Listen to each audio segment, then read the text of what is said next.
Assalamualaikum Ustadz. Waalaikumsalam warahmatullahi wabarakatuh. Ustadz, seandainya saya punya kesalahan pada seseorang, kemudian kita minta maaf pada orang itu tanpa menjelaskan kesalahan yang pernah saya perbuat, dengan pertimbangan kalau dijelaskan takut menyakitinya. Bagaimana Ustadz? Ya itu mah teknis ya. Jadi yang penting saudara-saudaraku tercinta, kalau persoalan kita dengan Allah, dosa kita dengan Allah itu simple.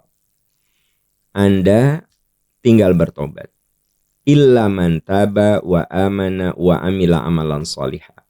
Kita tobat, mohon ampun sama Allah dari dosa dan kesalahan kita. Kemudian berjuang untuk tidak mengulanginya lagi. Wa amila amalan sholihah, kita tingkatkan amalan-amalan soleh. Saya dulu misalnya melalaikan sholat.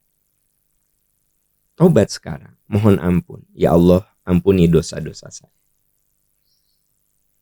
Kemudian kalau dosanya antar manusia, ini hati-hati. Harus kita selesaikan. Jadi kalau saya mencuri, ini dosa antar manusia. Saya ngambil HP Pak Bambang. Saya nyuri nih HP Pak Bambang. Saya nggak cukup. Ya Allah, ampuni kesalahan saya. Saya sudah mencuri HP-nya Pak Bambang. Saya kasihin. Pak Bambang, saya minta maaf. Saya khilaf waktu itu. Saya ngambil HP Anda. Ini HP-nya. Nah, itu namanya taubat antar manusia. Bagaimana kalau kita melakukan korupsi? Nah, itu nggak cukup dengan taubat. Mohon ampun sama Allah, berumroh, berhaji. Korupsi itu ngambil hak orang lain. Maka kita kudu kembalikan. Wah, Pak Am susah dong ngembaliin, nanti ada urusan dengan itu ini. Oke. Anda tinggal kembaliin dalam bentuk yang konkret. Misalnya Anda gunakan untuk renovasi masjid, untuk pembangunan masjid, untuk renovasi tempat wudhu, lakukan gitu. Ada orang yang bertemu saya dan dia cerita, saya tahu mana harta yang saya dapatkan dengan halal, mana harta yang saya dapatkan dengan cara haram.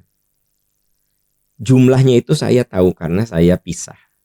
Gampang lah, kalau yang halal mah tinggal dikalikan dengan gaji saya, dengan tunjangan saya, keluar angka segitu.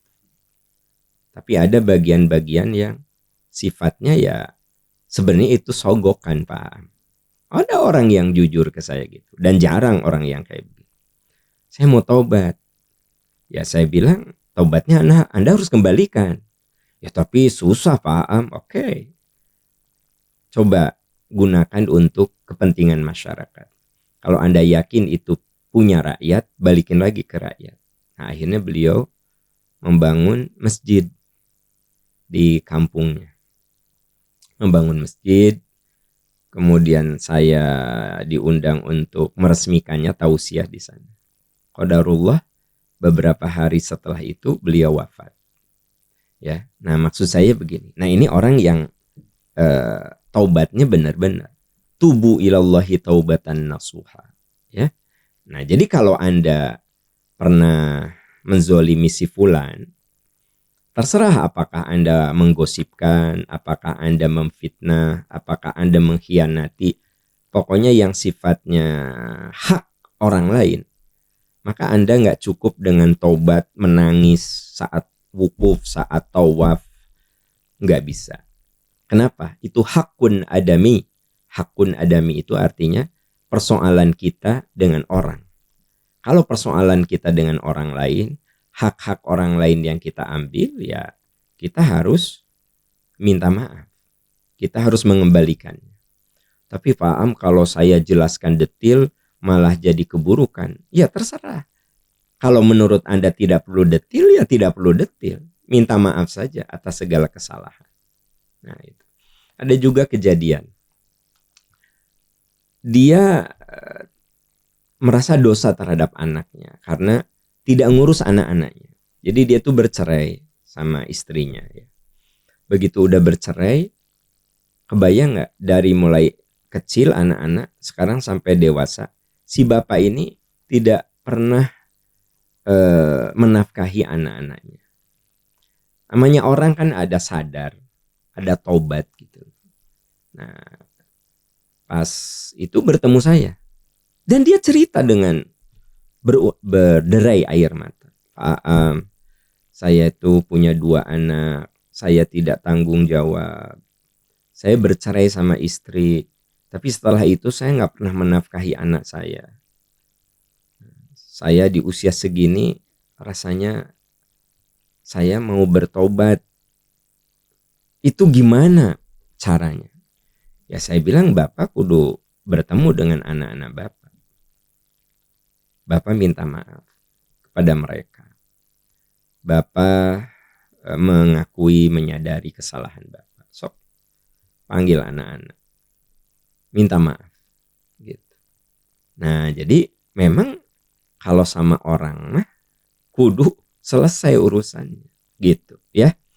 Makanya hati-hati, dosa sama manusia mah lebih sulit menyelesaikannya. Kalau dosa sama Allah teman-teman, innallaha yabsutu yadahu bil lail liyatuba musi'un nahar wa yabsutu yadahu bin nahar liyatuba musi'ul lail. Allah buka pintu ampunannya di siang hari supaya orang-orang yang berdosa di malam hari siang hari bisa tobat. Dan Allah buka pintu ampunannya di malam hari supaya orang yang berbuat dosa di siang hari bisa tobat di malam hari. Jadi kalau saya berbuat dosa di malam hari, siang saya bisa tobat. Kalau saya siang berbuat dosa, malam saya bisa tobat. Allah buka 24 jam ampunannya. Makanya la taqnatu mir rahmatillah. Jangan kamu putus asa dari ampunan Allah. Innallaha yaghfirudz dzunuba jami'a. Allah akan ampuni dosa-dosamu seluruhnya. Dalam hadis qudsi bahkan dikatakan, bila manusia datang kepadaku dengan membawa dosa sebanyak pasir yang ada di bumi ini, Anda bayangkan. Andai dosa kita itu sebanyak pasir yang ada di bumi ini, kita datang kepada Allah, bermohon ampunan dengan sungguh-sungguh, aku akan ampuni wala ubali. Aku tidak peduli dengan dosa hambaku sebanyak apa.